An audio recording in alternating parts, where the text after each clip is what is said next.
राजा मानसिंह की पुनर्जन्म की कहानी झूठी निकली। सोशल मीडिया पर वायरल होने के लिए रची गई थी पूरी कहानी। जब सवाल पूछे गए तो छूट गए पसीने। आखिर किसने रची थी ये पूरी कहानी, कौन था इसके पीछे और आखिर किसने रचा था ये पूरा खेल। तो दोस्तों वीडियो के साथ बने रहिए क्योंकि मैं आपको इसके बारे में आज पूरी जानकारी बताऊंगी कि वो कौन शख्स था जिसने कानाराम को झूठ बोलने के लिए कहा। तो चलिए वीडियो शुरू करते हैं। आज हम बात करेंगे टोंक जिले की एक ऐसी कहानी की जिसने सोशल मीडिया पर तूफान मचा दिया है। क्या आप खुद विश्वास करोगे कि एक 8 साल का बच्चा जो 5वीं कक्षा में पढ़ता है और खुद को आमेर के प्रतापी राजा मानसिंह का पुनर्जन्म बता रहा है। टोंक जिले के जैकमाबाद गाँव का कानाराम जो इन दिनों पर काफी वायरल हो रहा है और हर तरफ चर्चा का केंद्र बना हुआ है। कानाराम का कहना है कि वो अपने पहले जन्म में राजा मानसिंह था। वो कहता है कि उसने हल्दी घाटी का युद्ध भी लड़ा था। वही घर वालों का कहना है कि जब से बच्चा केवल 2.5 साल का था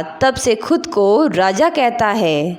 घर में सिंहासन लगाकर बैठता है और अलग बर्तनों में खाना खाता है और खुद को प्रतापी राजा और राजपूत भी मानता है। गांव वाले इसे देवी कृपा मानते हैं क्योंकि बच्चा अष्टमी के दिन ही लोगों के दुख दूर करने का दावा करता है। ये सब सुनने में तो किसी फिल्म की स्क्रिप्ट जैसा लगता है। और जब पत्रकार और इतिहासकारों ने कानाराम जो खुद को राजा कहता है उससे पूछताछ की तो पता चला कि जो इसने दावे किए थे वो तो झूठे निकले। जब कानाराम से पूछा गया कि राजा मानसिंह की मृत्यु कहाँ हुई थी तो उसने जवाब दिया कि अनाज की मंडी में। जबकि आप लोगों को तो पता है और इतिहास गवाह है कि राजा मानसिंह की मृत्यु दक्षिण भारत के अलीसपुर में हुई थी। बात यहीं पे खत्म नहीं हुई। जब उससे खजाने का पता पूछा गया और जब आमेर के रहस्य की बात हुई तब तो ये खुद को राजा मानसिंह कहने वाला बच्चा घुमा फिरा कर जवाब देने लगा। कैमरे के सामने ऐसा लगता है कि मानो पूरी याददाश्त ये बच्चा भूल जाता है। और सबसे चौंका देने वाली बात यह है कि खुद को 16वीं सदी के राजा बताने वाले इस बच्चे का फेवरेट क्रिकेटर विराट कोहली है और ये बड़ा होकर पुलिस ऑफिसर बनना चाहता है।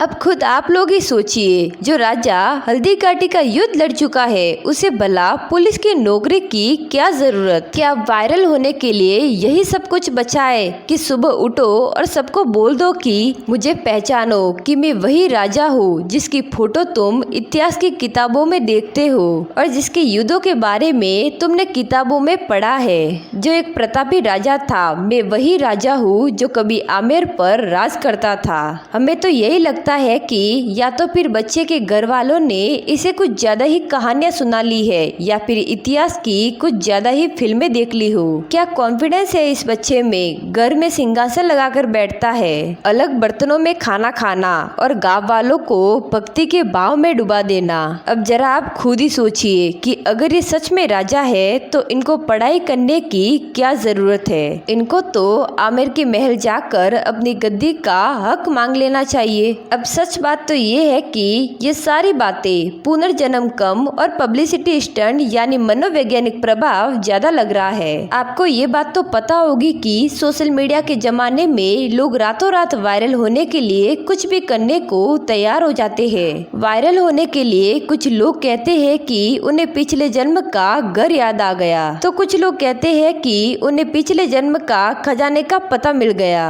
अगर हम ये सारी बातें छोड़कर एक सही तरीके से देखें तो ये पुनर्जन्म कम और वायरल होने के लिए रचा गया खेल ज्यादा लग रहा है। अक्सर ऐसे मामले में देखा जाता है कि बच्चे जो कहानियाँ अपने आसपास सुनते हैं उसे अपने रियल जीवन में भी उतार लेते हैं। कई बार तो वो खुद को उस किरदार का हिस्सा मान लेते हैं। कई बार तो परिवार वाले ही बच्चों को उस खास किरदार में डालने लगते हैं ताकि इन सारी बातों से वो वायरल हो सके या उन्हें अटेंशन मिल सके। वैज्ञानिक रूप से ऐसा एक भी मामला साबित नहीं हुआ है कि किसी ने इतिहास के गुप्त राज की बात की हो जो किताबों में या गूगल पर कहीं पे ना हो।